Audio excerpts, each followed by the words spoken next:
बाबा जय गुरुदेव जी महाराज ने सत्संग सुनाते हुए कहा कि नर नारियों, बच्चे एवं बच्चियों, जितनी भी पूजा पाठ की किताबें हैं, जब तक लोगों ने वह साधन किया और जिन लोगों को थोड़ा थोड़ा अनुभव हुआ, उसका उन्होंने अपनी अपनी किताबों में इशारा किया। ब्रह्मा ने आकाशवाणी सुनी, उनको यह हुक्म हुआ कि तुम इसे लिखो। उन्होंने लिख दिया, पर देखा कुछ नहीं। तो जिसको जितना बोध हुआ, उसने उतना लिख कर रख दिया। इसलिए संतों का और उनका मेल नहीं बैठता।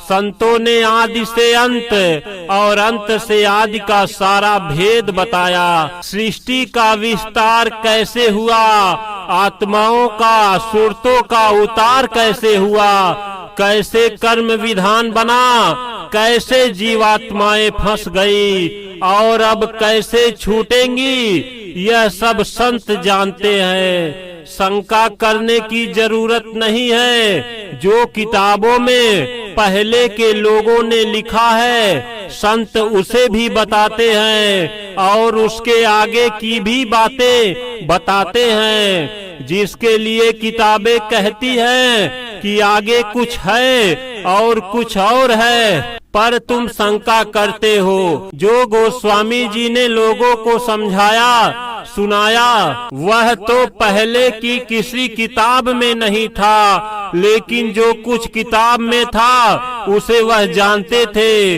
इसलिए जिसने जैसा प्रश्न किया, उसको उसी के किताब से समझा दिया। जिन्होंने समझ लिया, वह उनके साथ लग गए। बाकी लोग कहते रहे कि ये न जाने क्या कहते हैं, कौन सा ज्ञान समझाते हैं। यह दुनिया इतनी अंधी है। जिसने प्रभु को पाया और जो कहता है मैंने प्रभु को पाया और तुम भी पा सकते हो, उसको लोग कहते हैं कि नास्तिक है। और जो कुछ नहीं जानते, उनको सब लोग कहते हैं कि बड़े आस्तिक हैं। गोस्वामी जी के पास बड़े बड़े विद्वान, शेख, मठाधीश और महंत आए। उन सब लोगों ने कहा कि मेरा मत सबसे बड़ा है। गोस्वामी जी ने पूछा कि तुम्हारा मत ठीक है, सबसे बड़ा है, तो तुमने कुछ पाया, तुम्हें कुछ मिला, तुमने कुछ देखा? तो वे कुछ नहीं बोल सके, बस केवल जबानी जमा खर्च।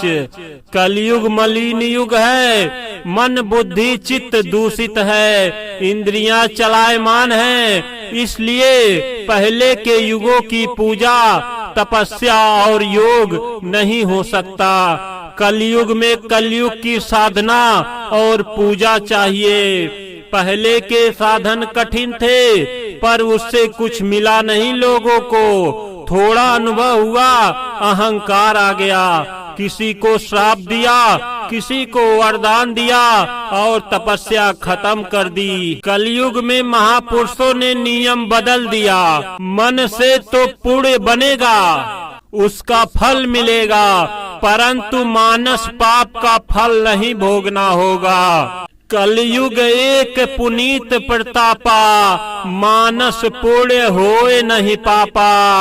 अगर संत ऐसा नियम नहीं बनाते तो जीव छूट ही नहीं सकता था। द्वापर और त्रेता में जब गड़बड़ी हुई तो अवतार आए, पर कलयुग में संत और फकीर आए। अवतार आते हैं तो मार काट करा देते हैं, महाभारत करा देते हैं, अधर्म का विनाश करके धर्म की स्थापना कर देते हैं। लेकिन जीवों को रास्ता नहीं बताते हैं, उनके गुनाहों को माफ नहीं कर सकते हैं। इसका उनको अधिकार ही नहीं है। यह तो केवल संत होते हैं जो आत्म कल्याण का रास्ता बताते हैं, गुनाहों को माफ करते हैं, कर्मों की गंदगी धोते हैं और सूरत को उसके सच्चे घर पहुंचा देते हैं। कृष्ण ने महाभारत कराया तो केवल वीर ही नहीं मरे, जनता भी बहुत मर गई।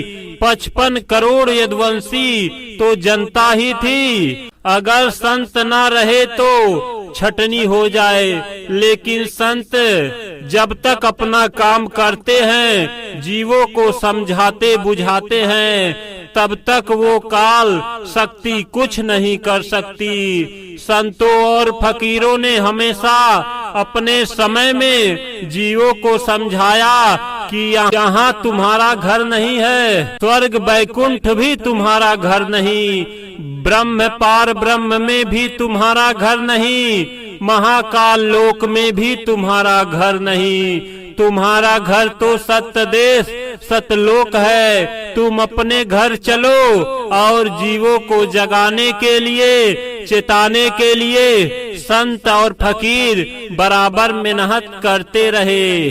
आपको सोचना चाहिए कि कृष्ण को तीर लगा तो तीर की पीड़ा में उन्होंने शरीर छोड़ा, पीड़ा में चिल्लाए भी होंगे, उनको बदला चुकाना पड़ा। राम लक्ष्मण चारों भाई नदी में डूब कर मर गए। सच बात को सच ही कहना चाहिए। आप कहते हो गुप्त हो गए और गुप्तार घाट बना दिया, बनाकर नहीं कहना चाहिए। संतों ने कहा कि सतयुग में आपको इतनी सुख सुविधा दी गई, किसी तरह का कोई अभाव नहीं था। सतयुग में ही आपको कर्म बंधन में डाल दिया गया, तो आप सतयुग में फंस गए। तो कलयुग तो उससे अच्छा युग है, क्योंकि इसमें अगर संतों और फकीरों के चरणों में लग गए तो वे जीते जी तुम्हारी जीवात्मा को परमात्मा के पास पहुंचा देंगे। इससे अच्छा युग और क्या हो सकता है। कलयुग मलिन युग भी है, कलयुग मलिन युग भी है, लेकिन आत्म कल्याण के लिए इससे अच्छा कोई युग नहीं है। भजन करो, अपनी जीवात्मा को पार कर दो। आप अभी से चिल्लाने लगे तभी तो कोई ऐसी परेशानी नहीं आई। आप अभी से चिल्लाने लगे अभी तो कोई ऐसी परेशानी नहीं आई। अभी तो क्या क्या बीतेगी, तब बाबा जी की भी एक एक बात सबको याद आएगी। आप अपने आत्म कल्याण की साधना में लगो। कथा वार्ता आपने बहुत कहा और बहुत सुना। उन्होंने यह किया कि वह किया, इनको मारा उनको मारा, इसका विनाश हुआ उसका विनाश किया। इस कहानी किस्सों से तुमको क्या मिला? यह सब बकवास है। इससे आत्म कल्याण नहीं होगा और ना स्वर्ग मिलेगा। जिन्होंने स्वर्ग पाया जीते जी पाया। मरने के बाद किसी ने चिट्ठी पत्री नहीं भेजी कि मैं स्वर्ग में पहुंच गया। आपके कहने से स्वर्गवास नहीं हो जाएगा। बाबा जय गुरुदेव। शाकाहारी सदाचारी बाल संघ 14 फरवरी 2014 से 20 फरवरी 2014 मुख्य सत्संग।